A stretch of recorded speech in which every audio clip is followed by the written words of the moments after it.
Welcome to BigCountryPreps.com. I'm Evan Wren, and this is the Capital Farm Credit Wednesday night podcast, our weekly look at the area athletic scene, what happened last week, and what's going on this week.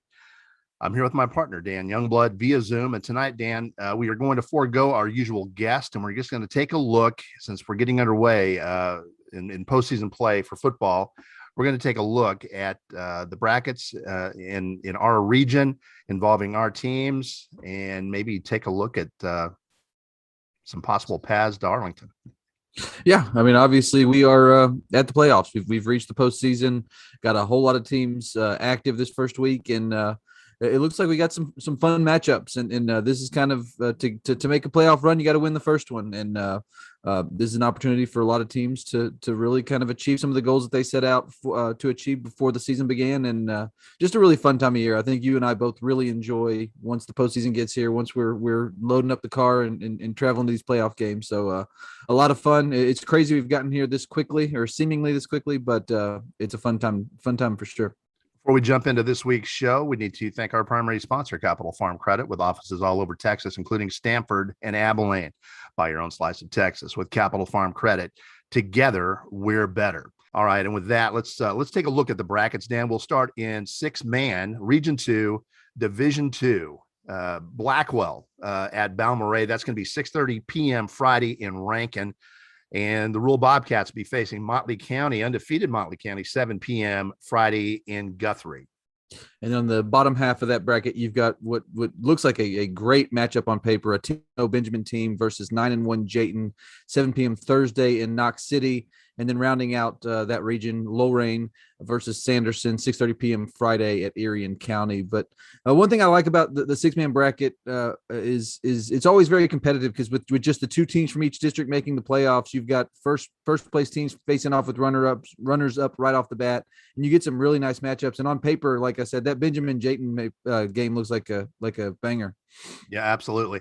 And that's going to be a great crowd there, too, because Knox City's right up there in that neighborhood. It's very reachable for both Benjamin and Jayton. I would expect an overflow crowd for that matchup, people lining the fences, honking horns and all sorts of things. It's going to be a great atmosphere for that ball game between two very good teams. All right, let's move on to Region 3, Class 1A D2, 6-man, Throckmorton still undefeated, facing Fannondale 6-2. That's 6:30 Thursday in Springtown, and undefeated Strawn at 10-0 will be facing Morgan. That's going to be Thursday. That's a home date for Strawn, 7:30 p.m. Thursday. And then rounding out that region, you've got Gordon at 8-2 taking on Cranfield's Gap 7-3 at 7 p.m. Thursday in Dublin.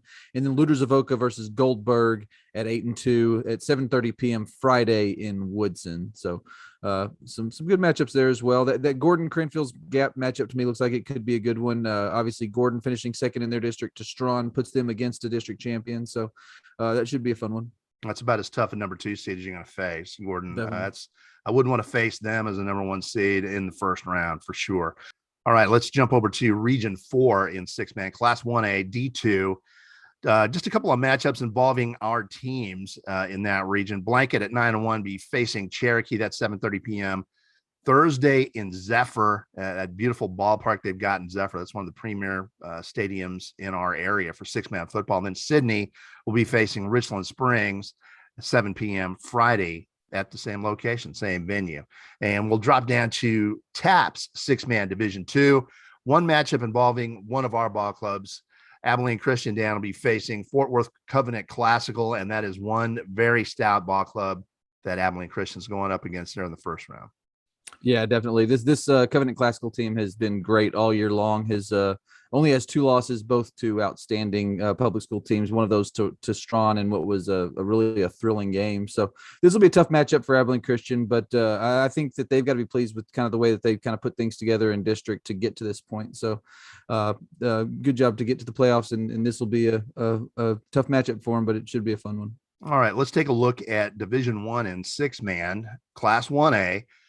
Region 1, we've got one ball club in that region that is ours, and that's going to be Knox City. They will start off with Borden County, a couple of 5-5 teams going at it. That's 7 p.m. Friday in Jayton. And then moving to Region 2, a couple of interesting matchups involving our teams. The first one, you got undefeated Hermley at 10-0 taking on a really good 8-2 Sterling City team at 7:30 p.m. Friday in Colorado City. And the other one, Westbrook at 6-4 versus Ira at 7-2. That one's 7:30 p.m. Friday, also in Colorado City. So a couple of games that on paper look like they could be competitive as well. Absolutely. Those are two really good matchups. Now, that Westbrook team, that 6-4 record, they played a very tough schedule. That's misleading. That Westbrook team is about as good a 6-4 team as you're going to face. And we all know how good Ira is. They nearly knocked off an undefeated Hermley team last week. That's a good football team, as always, under Toby Goodwin. That's a good matchup there. Yeah. 7:30 p.m. Friday in Sea City. In fact, that's a fun region. Both of those matchups, I think, are going to be really good. Sterling City's obviously been very good for years now, and Hermley having a great season and undefeated. That'll be a fun one. Then, like you said, that Westbrook team, that 6-4 record, very misleading. This team is very, very good. It has played a lot of very competitive games with really good teams. And then Ira, as you said, is kind of that one. They're kind of in that mix every year. So I'm excited about both those matchups. All right. And finally, we're going to jump to Region 4 in Class 1A D1, a very good May team that many people think might win the state championship. They are unbeaten 10-0. They will start off against Irion County 8-2. That's Thursday at Robert Lee. And then Gorman at 6-3 will be taking on an unbeaten Water Valley team. That's 6:30 p.m. Friday in Bront. And that pretty much wraps up the 6-man football teams for our area. A number of them have an excellent chance, Dan, of making a deep run, particularly May. Yeah, before we jump to 11-man, that Gorman team was really interesting. They kind of snuck in there at the end, beating Baird, upsetting Baird to get that number 2 playoff seed in that district, finishing in a 3-way tie there in that district with Baird and Lingleville. So Gorman, I'm not sure many people were expecting to be there, just given the way that Baird had played to that point, but they're in there with the chance to play an undefeated Water Valley team in the playoffs, and we'll see how that one goes. But that region, you look and you got to think that you've got a May matchup with Water Valley coming, and that should be a really exciting one with 2 undefeated teams. And with that, we're going to jump up to Class 2A Division 2. This will be Region 2. We got a number of ball clubs participating in this bracket, and there's a lot of competition, Dan. A tough go for everybody in there, everybody involved. That's a tough region to get out of. First ball club that we want to mention, Roscoe at 9-1, facing Quanah 6 p.m. Thursday in Post. Then we've got Santo at 9-1, facing Petrolia 8-2. This is one of the top matchups, or one of the most competitive matchups in the first round that we've got this week, in my opinion. They're going to start off with Petrolia, an 8-2 Petrolia team, 7 p.m. Friday in Ponder. And rounding out that region with our teams, we've got 5-5 Heiko hosting a 9-1 Windthorst team. They won somebody won a coin flip there. That's for home, a smart move. Yes, and that game was 7 p.m. Thursday. Cross Plains will play a tough one against unbeaten Munster, 7 p.m. Thursday in Weatherford. And then we've got Albany versus 2-8 Era, 7 p.m. Thursday at Iowa Park. But looking at that bracket, it is, as you said, as tough as advertised. You've got a lot of very good teams in that bracket, and you've got a lot of really good matchups coming up in short order. By the third round, you're going to have some really good games on tap. So it's going to be a fun that's going to be a fun region to watch for sure. There are 3 upper tier teams in that region. Windthorst, Munster, and our very own Albany Lions are in there. Those are 3 teams that I would not be surprised seeing make it all the way to Arlington. 3 upper tier teams. You can throw 2 more teams in there from our area that are quite good in Santo and Roscoe, that are very dangerous and can, on any given night can knock anybody off. But there are 3 teams in there that I would not be surprised to see get to Arlington at all. And here's the crazy part is you mentioned Roscoe and Santo as the dark horses, and you mentioned, I was about to mention Roscoe and Santo as dark horses as well. I think those are 2 very good football teams that could meet in the second round in what would be a great football game, an area round. What's interesting about that bracket is you've got Albany and Munster on one half, and then you've got potentially the winner of that Roscoe Santo game taking on Windthorst to play for a region championship. So I think this one shapes up really interesting. And then you've got a Rawls team there kind of hanging out there too. This is a good region that's going to be a lot of fun to watch. All right, still in Class 2A, we're going to jump up to Division 1. This is Region 1 action, and this is another same case here, Dan. We've got a number of very good ball clubs, 2 or 3 that I would not be surprised escape the region at all, and they're ours. They are big country football teams. Cisco, of course, is always going to be a threat at 8-2. They're going to be squaring off with Haskell to start off the playoffs, 7 p.m. Friday in Clyde. And a very good Forsan team that I've seen firsthand will be playing against Goldthwaite. That's going to be 7:30 Friday in Brownwood. And that Forsan team is dangerous. And then wrapping up our matchups in this region, which are all District 3 versus District 4. We've got Hawley at 10-0 taking on 2-8 San Saba at 7 p.m. Thursday in Brownwood. And then 9-0 Coleman versus 4-6 Anson right here in Abilene at over at Wiley at 7 p.m. Thursday. So this is another bracket I'm really excited about. You mentioned the teams that we're putting in this bracket. When you talk about Forsan and Haskell from District 3, you talk about Coleman and Cisco from District 4. Any one of those four, I don't think anybody would be surprised to see playing for a region championship and potentially getting out of this region. So it's going to be exciting to kind of see how that goes. However, there are a couple of other toughies in this region as well. When you look at a New Deal team, which Forsan would have to play in the second round. Yes. And then obviously you've got some others. Sundown's always competitive. Yes. Farwell, some of these others. But it's going to be a really, really competitive district or region rather, and one that our teams are going to have a heavy say in kind of how it turns out. Some bests for this season that I have seen are all in this bracket. Really? The best defense that I've seen. Now everybody's talking about how great Hawley's defense is, and they are a great defense, but the most athletic defense that I've seen this year in Class 2A belongs to the Coleman Blue Cats. Yeah. That is the most athletic, best defense that I have seen this season. Best special teams that I've seen at the Class 2A level. Best special teams from anybody that I've seen. Hawley is by far and away in Class 2A the best special teams that I have seen from anybody this year. Best running game in Class 2A that I've seen. They're all still in that bracket. Cisco and Forsan both have the best running games that I have seen out of anybody this year at the Class 2A level. There's a lot of interesting ball clubs. That's going to be a fun bracket to keep an eye on. Yeah, I mean, when you look at this, I think you're right that there's a real definite chance that we could have all four of our teams in the region semifinals, which would guarantee one of our teams in the state semis, which would be pretty neat and would have some really cool matchups because considering the fact that you've got Forsan and Cisco on the left half of that bracket, you've got Coleman and Hawley on the right half. A Coleman-Hawley region semifinal would be one heck of a matchup, and that's one that I think those two teams. You might have to wait a week for somebody to score in that one. Yeah, there's going to be a lot of really good defense played in that game if we get that one. All right. Before we jump up to Class 3A, we want to thank our sponsors. First and foremost, Capital Farm Credit, who brings you these Wednesday night podcasts throughout the school year. Also, for the love of the game broadcasting, and our old friend Terry Slavens, owner of K-Lakes 93.5 FM out of Breckenridge, 97.7 FM KATX out of Eastland, Classic Country AM 1330 out of Graham, 94.7 FM KWKQ out of Graham, KROO 1430 AM out of Breck, and KWBY 98.5 FM out of Ranger. That is for the love of the game broadcasting. Also, Rob Durham, sales consultant up at Bear, Chevrolet, Buick, Cadillac, and Breckenridge. One of the nicest guys you'll ever want to meet. If you're in the market for a new or used vehicle, give him a shout at 254-559-2266. That's Rob Durham up at Bear, Chevrolet, Buick, Cadillac in Breckenridge. And finally, Phil Hill of the Abilene Realtors Group, big supporter of local athletics. If you're in the market, give him a shout at 325-669-5153 or go to his website at philhillproperties.com.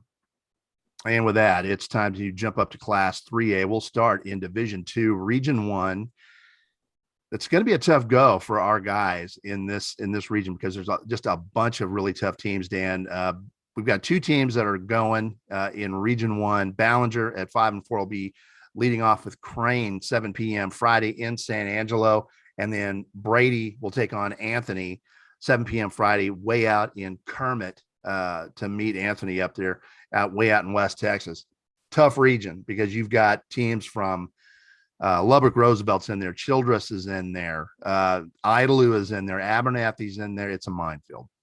Yes, definitely. I mean, I think when you look at the bracket there, obviously for our teams, it's going to be a tough go, like you said. Ballinger there with their fourth place finish will be playing a district champion in Crane. Brady, I think that matchup with Anthony is interesting. I think it's going to give them opportunity to perhaps get a playoff win, which I think would be a really big deal for the program that Coach Shea Easterwood's trying to build out there. I think that this was they had a really nice district season, ended up tying for first there with Sonora and Grape Creek, going in as the number 2 seed. But I think that this is an opportunity for them to get a win. I think past that it gets tough, obviously, for the reasons you mentioned. This is just a really tough region, and it's going to be that way for really all of the Big Country's teams in this classification. All right, now we're going to jump over to Region 2, and it's the same story there, Dan. It's a tough go. We've got a couple of ball clubs alive and well starting in the playoffs. Eastland being one of them at 5-5. They're going to be taking on Wichita Falls City View. That's 7 p.m. Friday in Seymour, and the Dublin Lions will be taking on a tough team from Callisburg, a 9-1 team from Callisburg, 7 p.m. Friday in Boyd. But this is going to be it's going to be tough. Holidays in there, Gunter's in there, tough bracket. Definitely, and I mean, you look at Dublin. That Callisburg off the bat. That's going to be a really tough matchup. But one thing we mentioned kind of before we started this was about that district, about 5-3A Division II, from which we got Eastland and Dublin into the playoffs.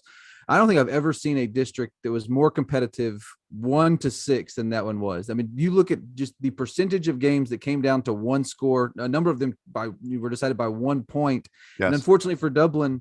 Dublin goes from sitting on top of that district then to having to fight their way because of tiebreakers to a bottom seed and having to play a really tough first round game. But that was a really fun district to follow, and now, I mean, like you said, you jump into this region and it's going to be a tough go. But I am excited to see what that Dublin offense in particular can do against this Callisburg team. See if they can get them into a shootout and maybe be in that game in the fourth quarter. Teams in that league that missed the playoffs, Comanche for one, nearly knocked off the league champion Eastland. Came within a point of knocking off Eastland. That's how competitive that league was. The teams that missed the playoffs were very competitive against the top teams. It's one of the most remarkably competitive districts that I can recall in recent memory.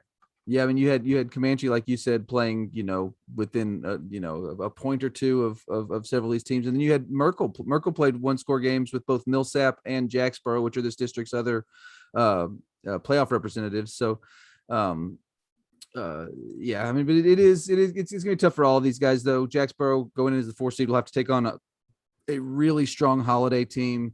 Dublin gets Callisburg. I think Eastland, by virtue of winning that district, did themselves a big favor there. I think that they've got a pretty favorable matchup this first one against City View. If they can get through that, you're probably looking at a game against a really good Bells team, which Breckenridge got to play earlier this season in the makeup games. It's just a tough go. If you can get a playoff win in this region, I think that you got to be pretty proud of that because it gets really tough once you get to the second round and beyond. All right, now we're going to jump up to Division 1, Class 3A, Region 1, and there's a number of interesting matchups in the first round in this region. Some matchups that I like. I like early against Pilot Point in the first round. I think that's going to be a competitive ball game. It's way out in Saginaw at 7:30 p.m. Friday. Breckenridge against Whitesboro is another interesting matchup for me. I think that could be very competitive. That's going to be 7:30 p.m. Friday in Fort Worth at Castleberry High School. And then, of course, the big boys from our area, our coverage area, GymNet 10-0 against Peaster, 7-3, 7 p.m. Friday in Stephenville, and Brock, another one of our 10-0 teams against Wall. That's a tough 4 seed in Wall, facing them at 7 p.m. Thursday in Clyde. And Dan, when you talk about this region, I think there's a lot of fun matchups early on, but it's going to come down to GymNet against Brock. About 3 rounds deep to determine who wins this region, in my opinion. And unfortunately, because regions aren't seeded, that will be for in the region semifinals and not the region championship game. So I think when you look at this bracket, particularly early, I think if early can get through Pilot Point, they've got a chance to play a little ways. Obviously, you'd have a tough matchup, with the Shallow Water or Dalhart winner, but you don't have to face a GymNet or a Brock on your half of the bracket, which I think is a huge benefit. Yes. And the same is true of Breckenridge. If they can get through Whitesboro in that first round, which I don't think is out of the question at all, you'd have to beat a Bushland or a Slayton in the second round. But being on that half of the bracket, you got to feel pretty good about just things, just because you're not having to face. I mean, Jim Ned and Brock are 1 and 2 in the state for a reason. Those two teams are excellent football teams, and they're on the same half. So that part's going to be really interesting to me. And I think you got to think those two are on a collision course. I think we're going to see that matchup again in the third round, and it's going to probably be another classic. I'll tell you what, too, Dan, the winner of this region, whoever it might be, regardless. Well, on the other side of the bracket, I think you have to take a look at teams like Bushland, Shallow Water still up there, but I still think it's going to be Jim Ned or Brock taking this region. But once you get out, Region 2's got some additional challenges for you for the state semifinals. Mountain Vernon is going to be there again. They are 10-0, and let's not forget West. West is also 10-0. So even if you do get out of this region, there's going to be a monster waiting for you, trying to block the path to Arlington. Yeah, I mean, I think we saw this last year during Jim Ned's run to the state championship. There's nothing easy in 3A D1. I mean, and there really shouldn't be. Once you get to that point, I mean, you expect to be playing, the best of the best teams in that classification. But when you look at how many of these teams are 10-0 going into the playoffs, I mean, these are really, really good football teams, and it's going to be fun to see how it shakes out. I mean, the one thing I do wish that Brock Jim Ned matchup was shaping up for a region championship game as opposed to a region semifinal. But I mean, at the end of the day, those two teams we're probably gonna have to play each other, and we're gonna have to beat the other anyway to get out. So I mean, when it happens doesn't matter that much, I don't guess. Yeah, why can't we seed the regions? But then again, who's going to be the person who decides the seeding? Yeah, who decides the final seeding? And that's going to create a bunch of headaches too, because people are not going to like the way they're seated. But if we seeded the region, then you wouldn't have the Jim Neds and Brocks of the world clashing, 2 or 3 rounds deep. Yeah. And I mentioned it earlier as well in 2A D1, where we're probably going to get, I think, to me, in my opinion, I think Hawley and Coleman are the two best teams in their region, and they're going to face off in the semifinals as well. So, I mean, it is what it is. All right, now we're going to jump up to Class 4A, Dan, Region 1. We've got a couple of ball clubs that are going to be in that bracket at the Division 2 level. And congratulations to Russell Lucas. They get off to that slow start when they're learning his system against some really tough teams. And looky here, they start off a little bit slow, but they win their district. They finish with a flourish. They got Borger in the first round, 7 p.m. Friday at Lubbock Cooper. And then we've got Snyder, who had just a solid campaign this year. They made the postseason. They're going to start off against Seminole, 5-5. That's going to be 7 p.m. Friday at Lubbock's Lowry Field. Yeah, and you mentioned it. I think that the job that Sweetwater did and the job that Coach Russell Lucas did to kind of really, I'm not going to say get things turned around, because they played a really tough early season schedule. When you're talking about games against Stephenville and those types of teams, you're going to take some losses most likely. Sure. But they learned from that. They continue to improve. And by the end of the year, particularly on the offensive side of the football, they were really humming, really playing well offensively. I thought what was impressive in their finale in the game to clinch that district championship against Monahans. They held a good Monahans offense to 21 points. And that was a big deal to go ahead and show some defense before the playoffs. And now they've got a favorable matchup in the first round, and it's going to be fun to see kind of where they go from there. I'll tell you what, it doesn't get much more difficult when you're learning a new playbook, and you got to start off against this year's Stephenville team while you're learning a new system. And then after that, you've got Jim Ned, a defending state championship, the defending state champ, and you're learning a new system. So of course they took their lumps early, and since they've hit their stride, they're giving up more points than I would like to see them allow, but they're scoring a ton and they're playing good football. They're playing winning football, and they've really hit their stride now. And they would potentially play in Aubrey in the second round, which would be a tough game. And then on that same half of the bracket, you've got Lubbock Estacado against Monahans, and then Iowa Park against Van Alstyne. So, I mean, that road's going to be tough, as it always is. But I do like the way Sweetwater's playing, particularly on the offensive side of the football. I mean, Leo Halsey is really finishing his spectacular high school career on a very high note. He is really, really playing well at that quarterback position, and that's gonna be fun to watch. And you go over to the other side, and I'm excited to see what Snyder can do. I think Snyder to go 7-3 and Coach Wes Wood's third year, I think, was a big deal.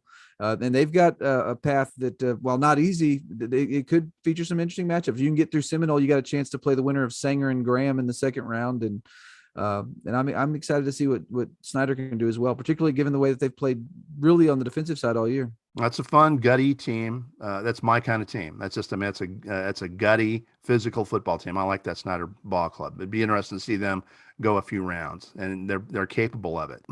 All right, let's move up to Region 1, 4A, Division 1. We only have one team in that bracket from our coverage area. That is the Big Spring Steers. They'll be taking on El Paso Riverside, a 9-1 Riverside team, 7 p.m. Thursday night on the planet Neptune. No, just kidding. But I mean, it's pretty close to it. Fort Stockton. That is a long, long way out there. But when you're playing an El Paso team, you got to do what you got to do. Yeah, and Fort Stockton's in their district, so that's a trip they've made before. But the one thing that's really tough to see is that in this one is Big Spring did not finish district the way they wanted to finish. They finished with a loss against Lakeview, were upset in their district finale. Had they won that game, the way things turned out in their district with Andrews upsetting Fort Stockton, it would have given Big Spring a share of their first district title since 1990. Instead, they lose to Lakeview and end up as the number 4 seed. So they could have had the number 1 seed, and with one loss, it drops them down to the 4 seed, where they get a pretty solid El Paso Riverside team. I mean, the one thing about El Paso teams, you never know based on records quite how good they are. However, I will say we have seen in recent years the El Paso, the level of play in El Paso rise pretty dramatically, where they're getting to a point where they're closing that gap a little bit. So I think this is not going to be a walkthrough for Big Spring. I think they've got a chance to get through this one, particularly if they play well. They've shown this year that when they play well, that's a good football team, but you do hate to see them kind of back their way in as that 4 seed, given, what was in front of them.